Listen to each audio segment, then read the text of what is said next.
बड़े लोग बड़ी बातें में आज हम मशहूर एथलीट पीटी उषा की 10 बड़ी बातों पर नजर डालेंगे। पीटी उषा ने पयोल्ली में एथलीट की शुरुआत की।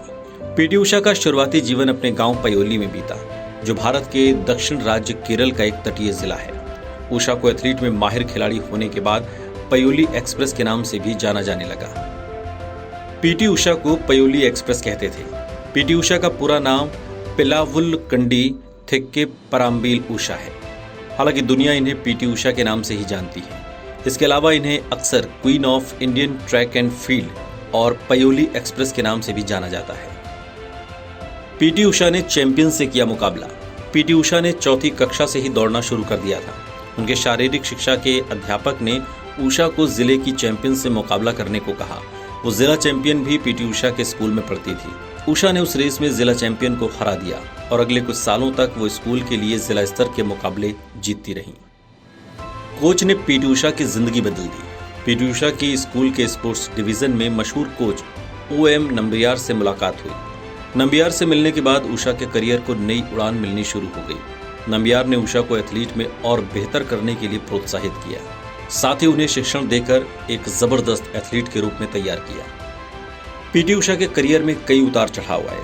पीटी उषा ने कहा कि 1980 के दशक में खेल के हालात बहुत अलग थे।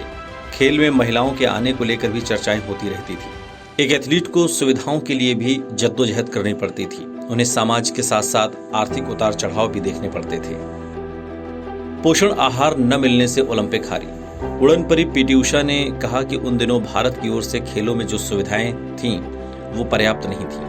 साल 1984 में लॉस एंजलिस ओलंपिक खेलों के दौरान भुने हुए आलू या आधा उबला चिकन ही खाना पड़ता था, लेकिन उन्हें इस तरह के खाने की आदत नहीं थी। उन्हें सिर्फ चावल का दलिया खाना पड़ा और कोई पोषक आहार नहीं मिला। इस वजह से उषा का प्रदर्शन भी खराब रहा और आखिर 35 मीटर में उषा का वो स्तर बरकरार नहीं रहा जिससे वो ओलंपिक हार गई। उषा का भारत के लिए गोल्ड मेडल जीतने का सपना। पीटी उषा भारत की महानतम खिलाड़ियों में से एक मानी जाती है। पीटी उषा न केवल खिलाड़ियों की कई पीढ़ियों के लिए प्रेरणा बनी, बल्कि वो आज भी कई युवा एथलीटों के करियर को संवारने में अहम भूमिका निभा रही हैं। उषा अपने जीवन के अनुभव आज भी खिलाड़ियों को देती हैं। उन्होंने भारत के लिए गोल्ड मेडल जीतने का सपना देखा है। इसके लिए वो कई एथलीट को कोचिंग भी दे रही हैं। पीटी उषा की शादी, परिवार और खेल में वापसी। पीटी उषा ने एथलीट में अपनी छाप छोड़ने के बाद घर गृहस्थी बसाने का फैसला किया। उन्होंने वी श्रीनिवासन से शादी की। खेल से कुछ समय के लिए अलग होकर केरल के पयोल्ली गांव में गृहस्थ जीवन बसाया। उन्होंने शादी के बाद फिर एथलीट में जबरदस्त वापसी की और कई प्रतियोगिताओं में पदक भी जीते। सुविधा के अभाव में भारत को ओलंपिक नहीं मिला। उषा ने कहा कि उन दिनों भारत में खेलों के लिए उचित सुविधा नहीं थी। समय के साथ भारतीय खेलों की सुविधाएं बढ़ी हैं। उन्होंने कहा कि हम दूसरे देशों के खिलाड़ियों को ईर्ष्या के साथ देखते थे। उनके पास सारी सुविधाएं होती थी। हम सोचते थे कि काश हमारे पास भी सारी सुविधाएं, ताकि हमें भी भारत के लिए स्वर्ण पदक जीतने में कामयाबी मिले। नारी शक्ति का प्रतीक है पीटी उषा।